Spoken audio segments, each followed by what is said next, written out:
the power of naivete, the power of limitless vision and possibility, because they have become inculcated by the rhythm of life.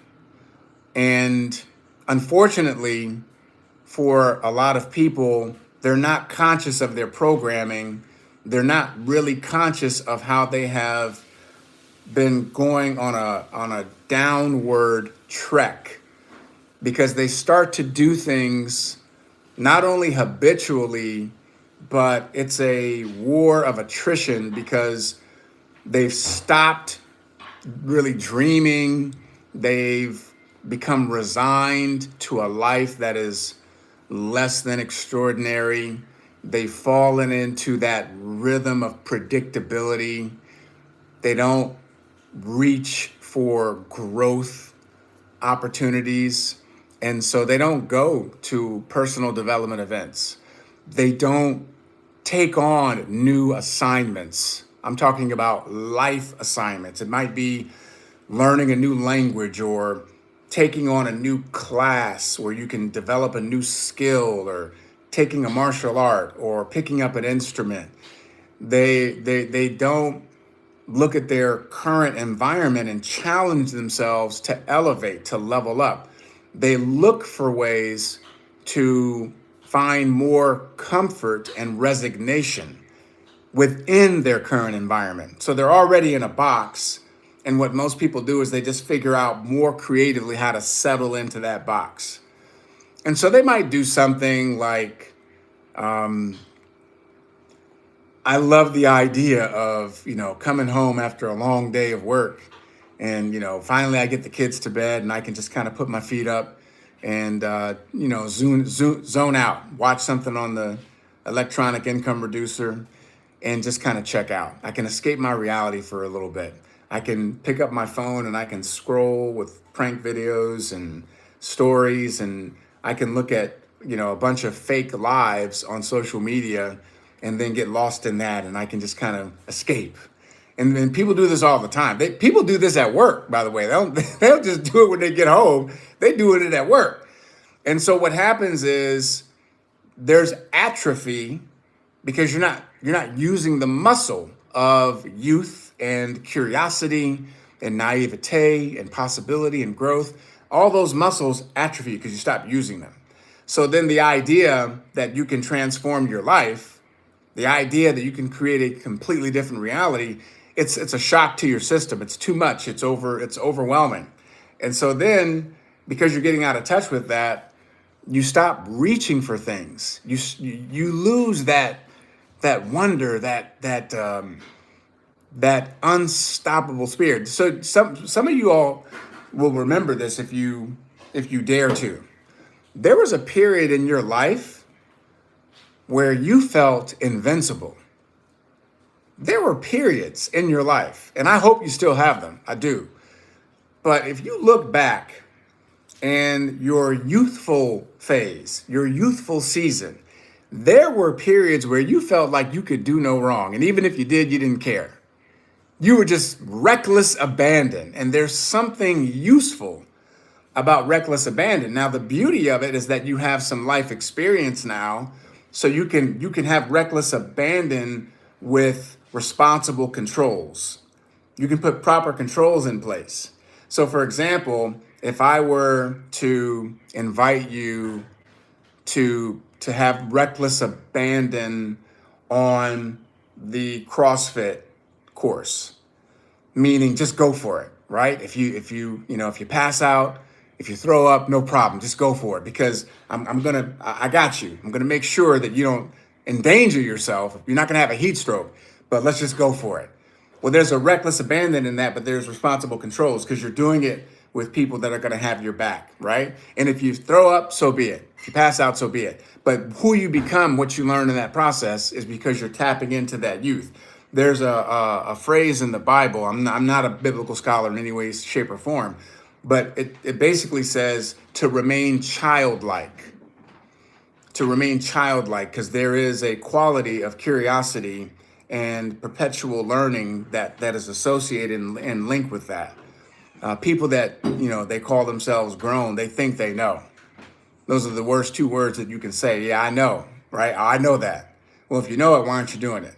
So going back to when we were having events every month. So imagine, right?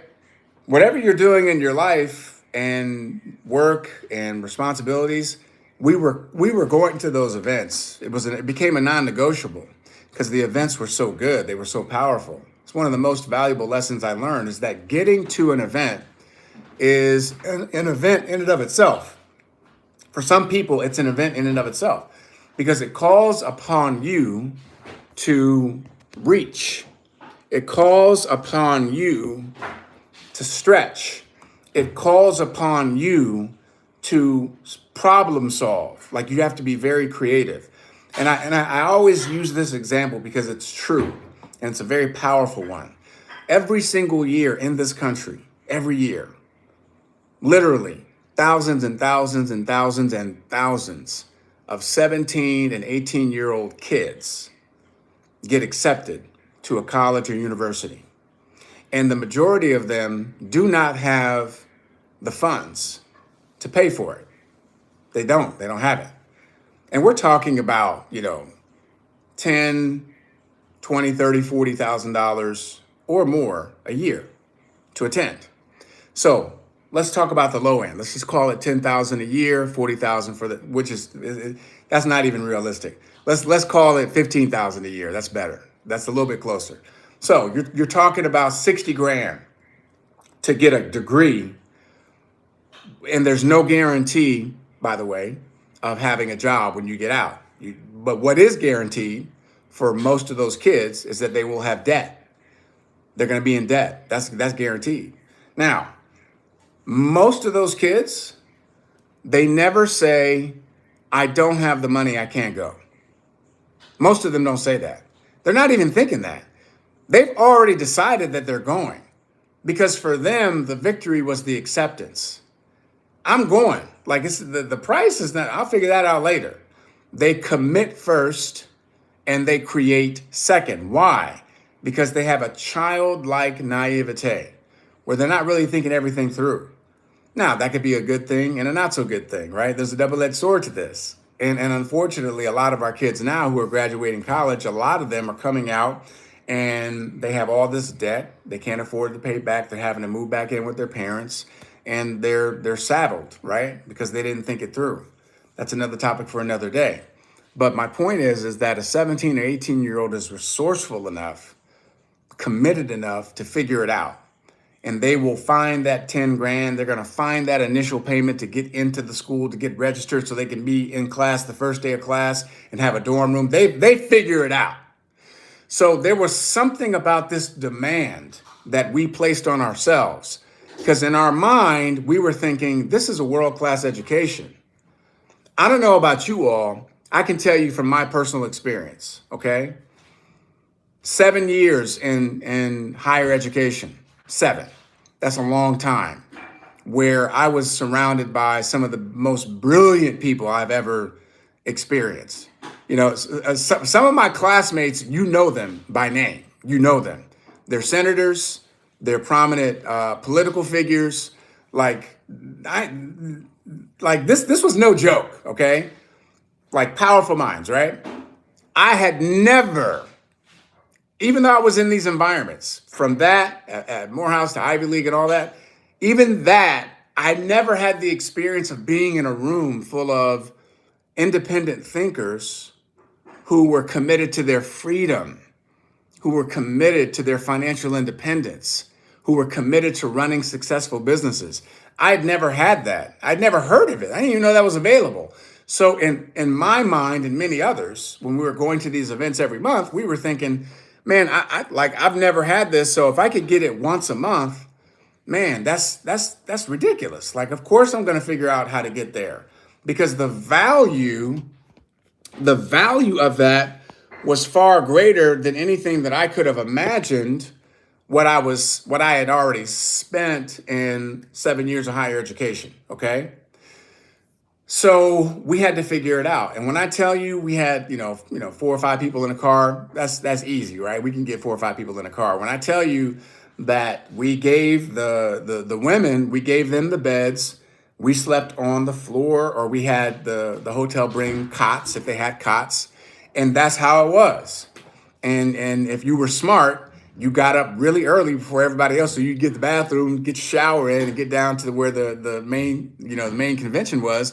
If you were smart, you did all that and got down there quick because you didn't want to get caught up. Thank you. You didn't want to get caught up in waiting for our lovely female companions to get out the bathroom and all that. But that was all stories. Like, that's all memories that will never. We will have those memories forever, like figuring it out, sharing food.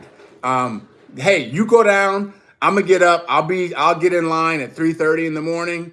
Okay, because I'm an early riser. I'll get down there, and then you guys go ahead, get a couple hours extra sleep, and then I'll make it up to you later. We would switch. We were covering each other's back. That was all bonding and relationship building. Ladies and gentlemen, you cannot get that anywhere else but at an event. I can't convey that to you. And once you've had the experience, no one can ever take it away from you. No one will ever know what you're talking about if they don't experience it themselves. That is the power. That's the power of the getting to the event. Getting to the event for many is going to be an event in and of itself. And then the other part of being in that room with independent thinkers, people who are committed to their freedom, who are committed to their financial independence, who are committed to running a successful business. There's something about being in that room because we don't have that in our everyday lives. That's not what your workplace looks like. It doesn't. That's not, I can't walk down the street and find a meeting today where that's happening. It doesn't exist. Because unfortunately, we are inundated and surrounded by status quo. We're inundated and surrounded by people who are comfortable. It's not a right or wrong thing. It's simply an observation. It's an awareness. Okay, this is how people are moving. I don't want to move that way. I don't. It's very difficult to stay engaged with your youthful mind, but it's so necessary in order for you to get the things that you deserve, in order for you to manifest the things that you want in your life. You have to stay not only connected, but fiercely involved and protective of your youthful mind. How many of you all ever heard somebody say, I'm old. Man, I can't move like I used to. I can't do things like I used to. That's a mindset. That's language. That's programming. That's settling. That's resignation. Yeah, I used to want to be I used to want to be this. I used to want to be that. Yeah, it's too late for that. That's what they're really saying. It's too late for me. They've thrown in the towel because they've lost touch with their youthful vigor, their youthful energy. That's a sad sight.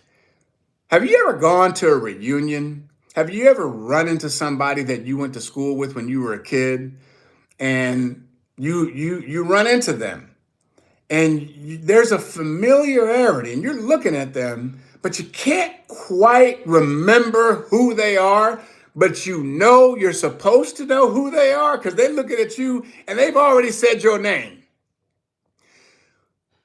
But the wear and tear of poor thinking, the wear and tear of what happens when you lose touch with your youthful vigor, the wear and tear when you've given into a life of less than extraordinary being has shown up on them, and choices that have accumulated, right?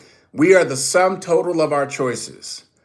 I can talk all the smack I want to talk, but ladies and gentlemen, I can't fake it because you'll see it. It's all over me. It's all over you. You can't fake it. You're either living the message that you're bringing or you're not. You cannot fake that.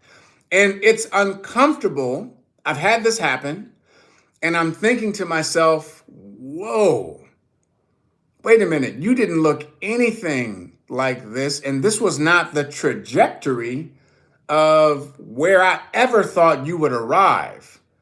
Because I'm looking at poor decisions, poor diet, poor habits, lack of discipline. And I know that you're better than that. I'm thinking this, I would never say it. But you all, if you've ever had that experience where you run into somebody, you know them, you can't quite place them because they look totally different, because they got out of touch with their youthful vigor, that curiosity, that childlike quality. See, in order to do something you've never done, you have to become someone you've never been.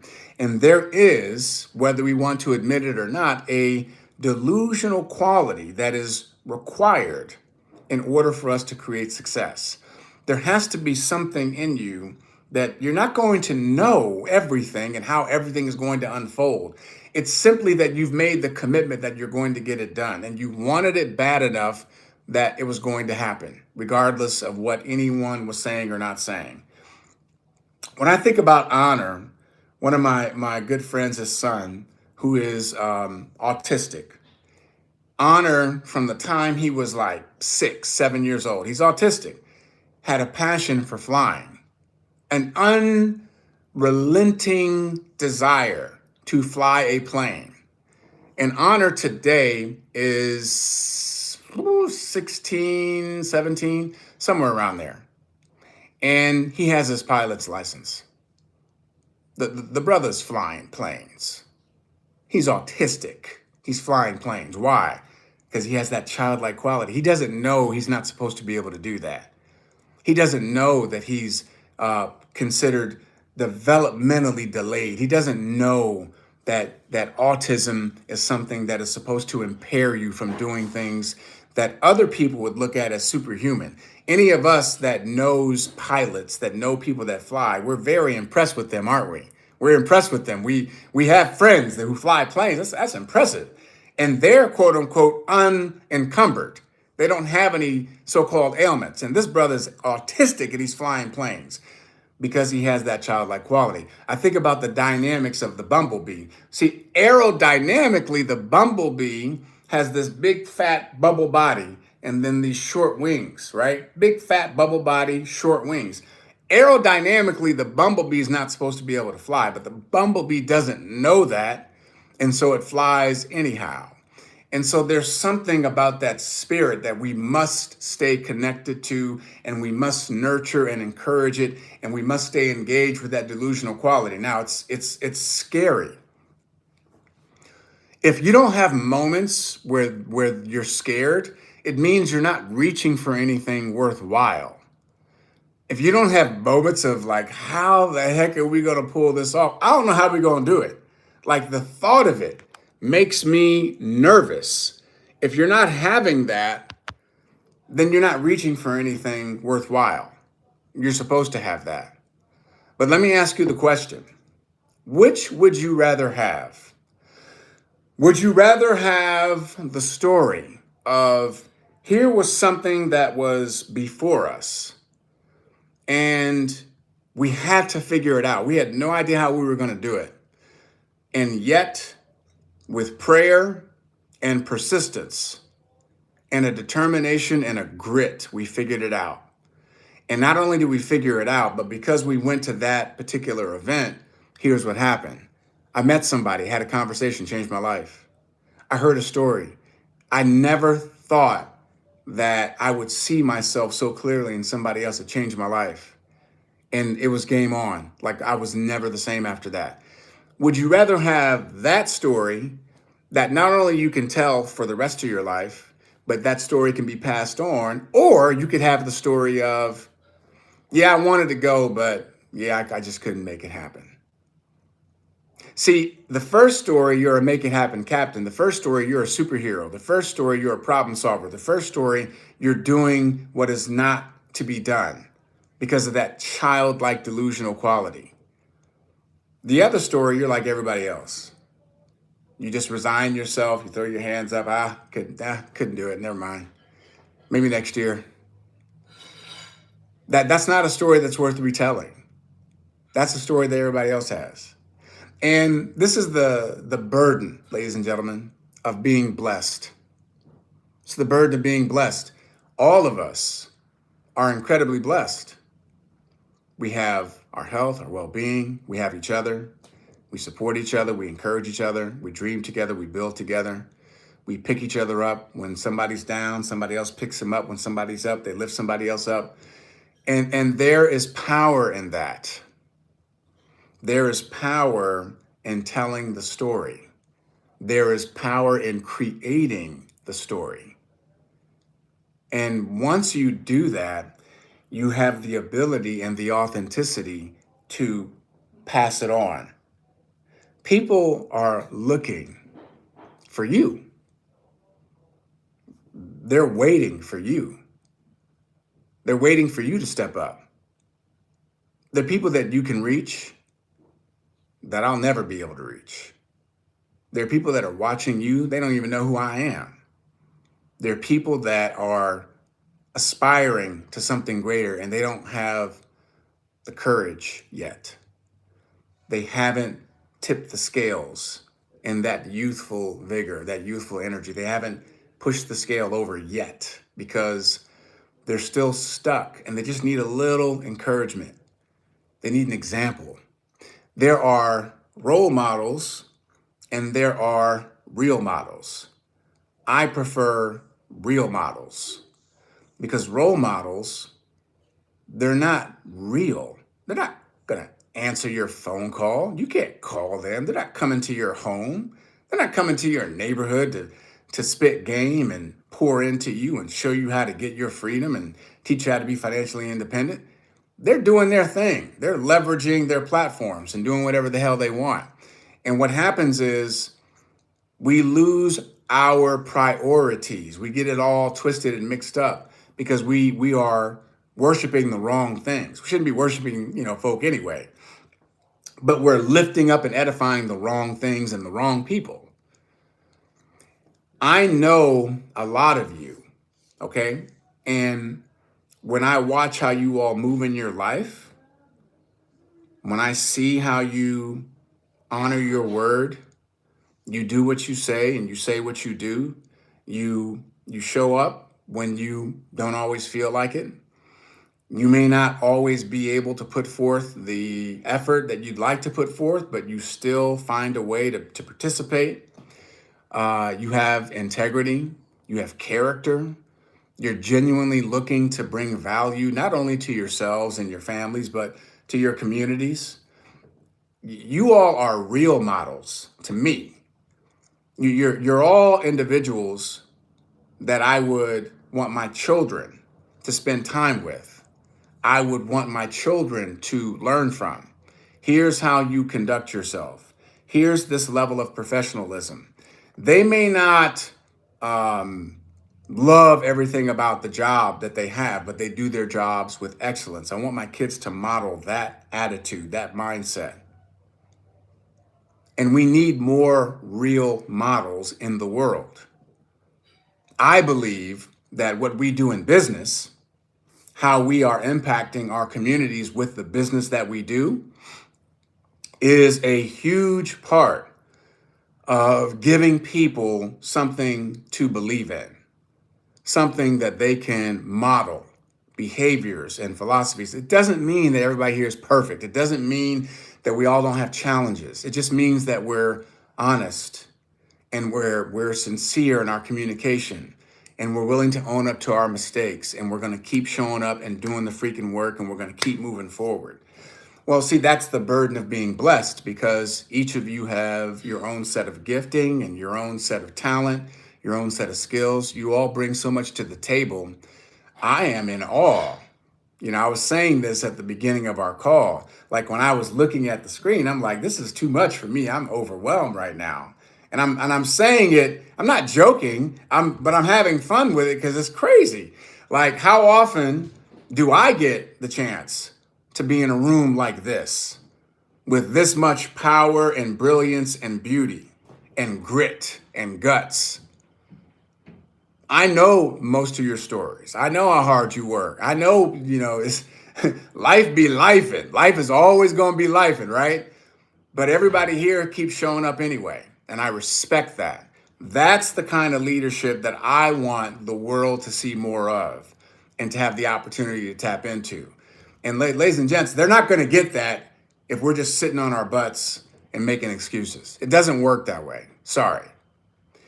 I don't believe anybody is given any assignment, right? The Spider-Man phrase, who to he or she who is given much power is also given much responsibility. We've been given a lot of power. We've been given a lot of power. We have a lot to offer. We have a lot that we bring to the table. And this is simply a vehicle that we can use and leverage the vehicle to bless people with. So the event is something that becomes a sacred space because it's the way that we treat that event. It's our attitude toward the event. You know why funeral homes and wedding planners, you know why they make the money that they make? Is because for people, those are two of the most emotional times in their lives.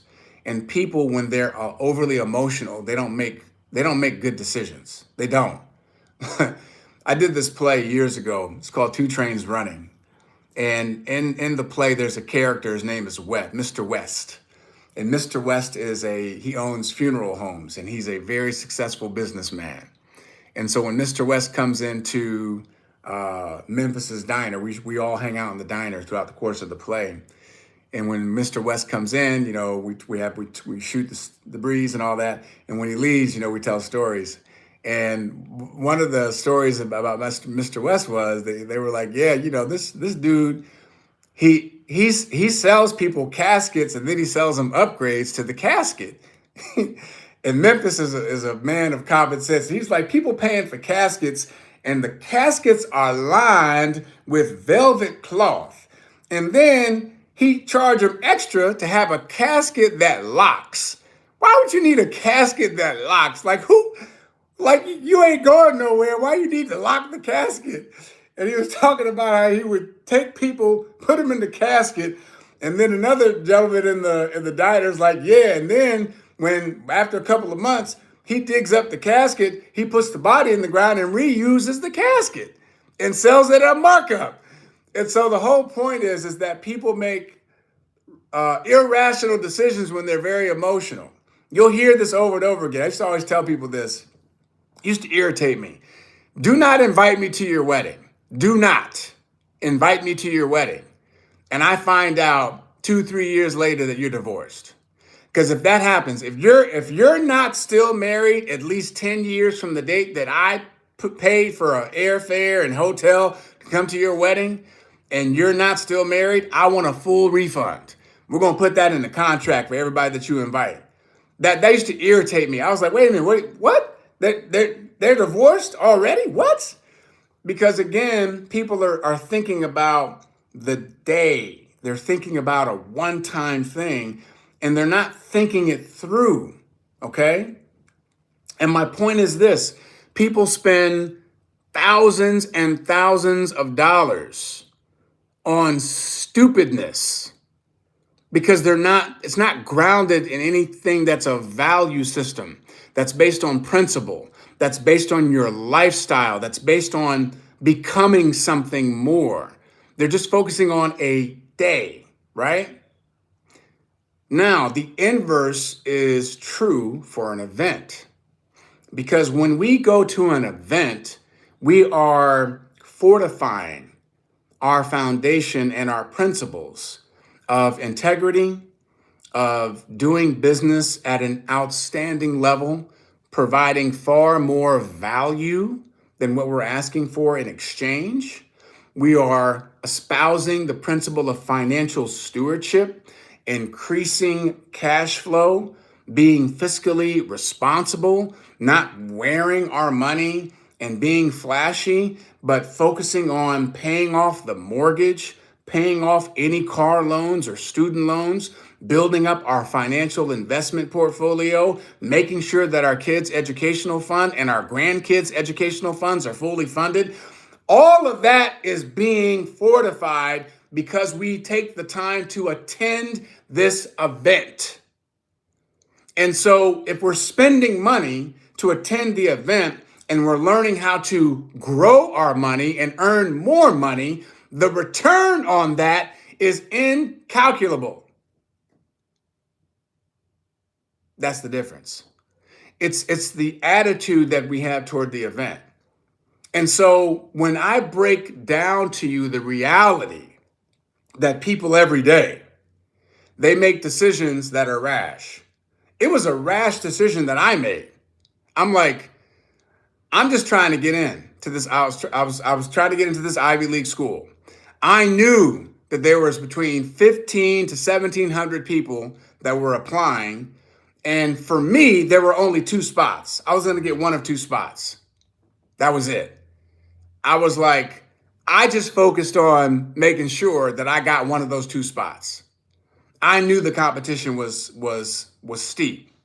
So once I got accepted, I never, ever considered or thought about the $75,000 in debt that I was about to incur. Never thought twice about it. Was never a concern. Didn't care. Because I had that youthful vigor, that youthful quality of, I'm going to figure it out. I am unstoppable. That is what you must stay in tune with at all times, because that's where all the good stuff is.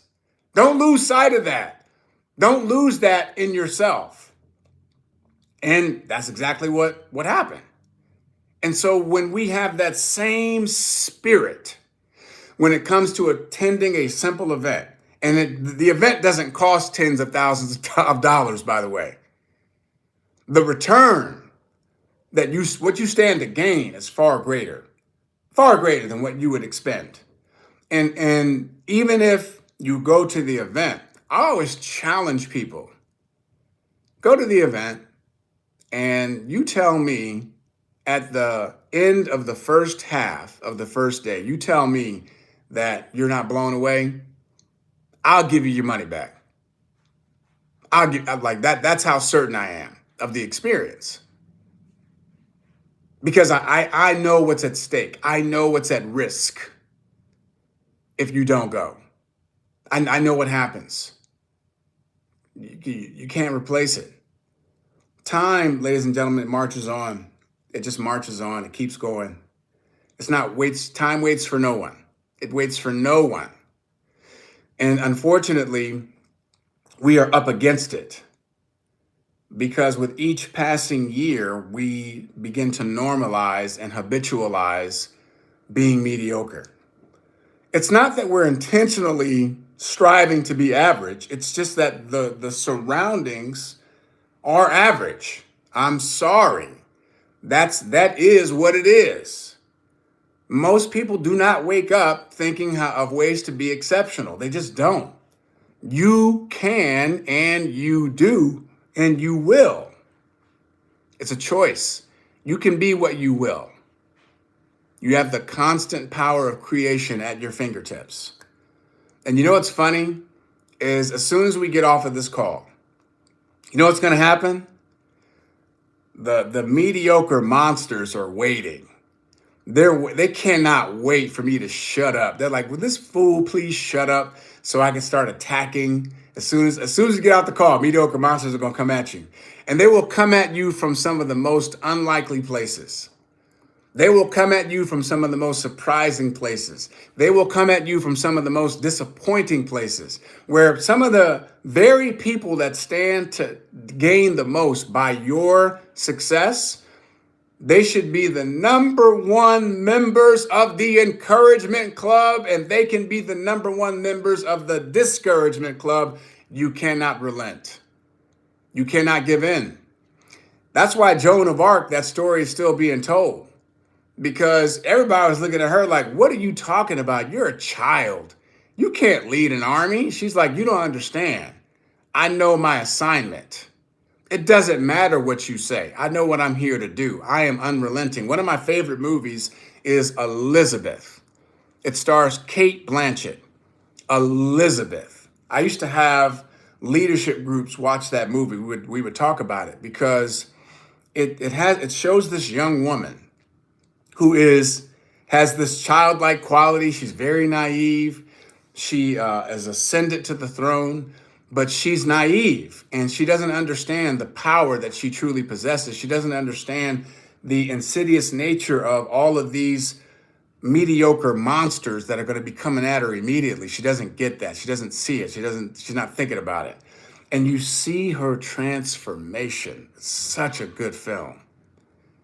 And it's obviously based on Queen Elizabeth and one of the most successful reigns in history, by the way. When you watch her story and you see how she comes to ascend in her own right, in her spirit, to the throne. She had the throne, but she wasn't ascended to the throne. Once she understood, she transformed internally. And these are all of the things that have to take place in order for us to achieve the goals and the dreams that we possess. Because at some point, the dreams and goals that we possess are going to also possess us. And what becomes your obsession will become your possession. And you will begin to live that life that you never lost sight of. I did a video, it was about a week and a half ago, and I was talking about you owe it to yourself to do this every day. Every day, you must have a conversation with your goals and your dreams. Every day, you must have that conversation. Ladies and gentlemen, this is non-negotiable. It's non-negotiable. I'm telling you, you can't sleep on this. You know why? How many of you have a job and you talk about the job or you think about the job when you're not on the job? I'll wait. Exactly. So you don't just have the job has you. And if the job has you and your income is permanently capped and the income you're making on your job will never set you free, you have a problem. You have a problem. It has nothing to do with if you like your job or you love your job, or if your job loves you or doesn't love you, if your job mistreats you or doesn't mistreat you. It has nothing to do with that. It's a simple mathematical equation. If I'm earning X on my job and my job is so insidiously pervasive in my thinking and where I put my energy, even when I'm not there, and all they're paying me is this, then my job also has me. And so the idea that I would move myself out of that space and think about something that is greater, think about something that can pay me to a capacity that is infinitesimally greater than anything I could ever earn on my job, the idea that I can move in that space, it freaks me out. It feels weird. It feels uncomfortable. It doesn't feel realistic, Ed. It's not supposed to, because you're possessed by your job. You're possessed by your income. Do me a favor. Do me a favor. Pull up your deposits from your job over the last 60 days.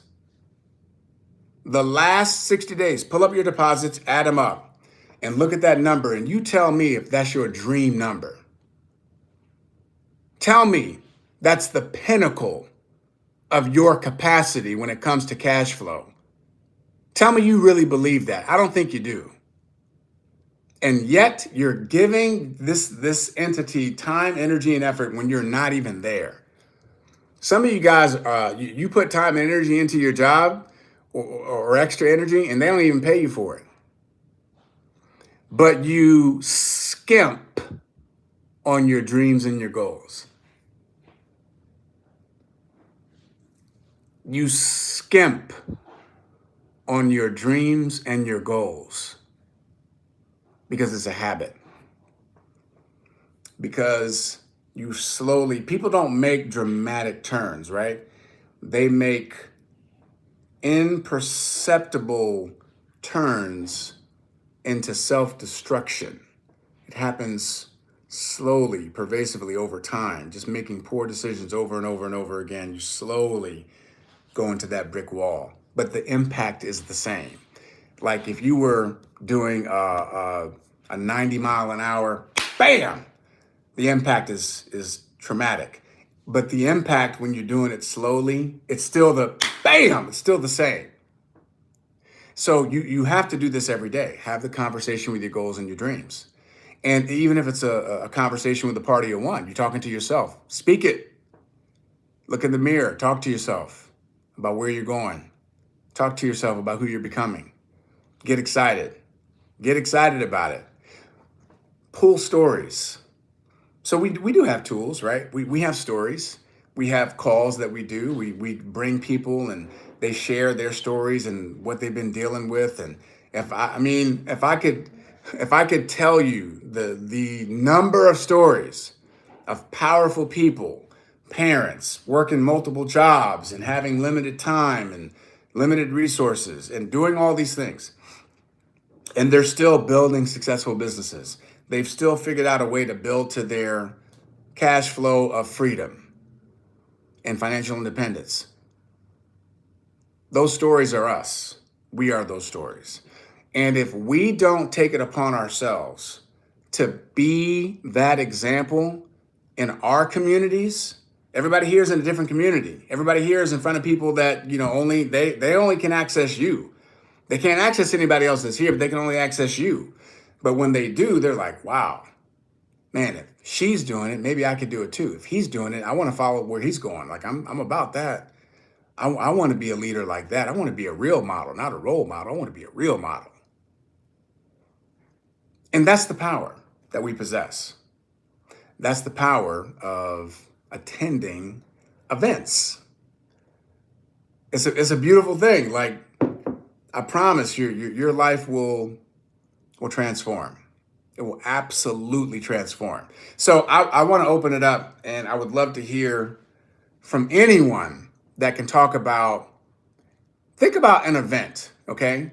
Some of you have attended events over your life. You've gone to a personal development event, you've gone to a wealth building event, you've gone to a leadership cultivation event. Remember, most people don't know what the heck I'm talking about. Most people they don't work on themselves. They don't go to events like that. It sounds strange to them. That's the opportunity that we have. We have the opportunity to introduce new people into this world of personal development, into this world of leadership and communication and wealth philosophies and principles that anybody can apply. And by the way, I went back and I looked at the story that I told about the UPS driver who he donated $36 million, but he never made, I said to you all, he never made more than $45,000 in a year. I was wrong. He never made more than $15,000 in a year. He never made more than $15,000 in a year. He ended up donating over $36 million because he kept a childlike delusional quality about what his capacity was, and he made a commitment. He committed first, created second, and he learned the principles and the values of financial stewardship. So when I tell you we're going to be in a room of individuals who espouse and practice these principles and these values, and that rubs off on you, that is why getting to the event is essential. So before I open it up, I want to invite you to share this message with individuals that are on the fence. Share this message with individuals that you want to invite to come to the event. If you don't know what I'm talking about, then find out. You can reach out to me directly. You can reach out to the person that shared this video with you. But I really want you to be resourceful in doing that. So let me open it up right now. I want to hear from you guys.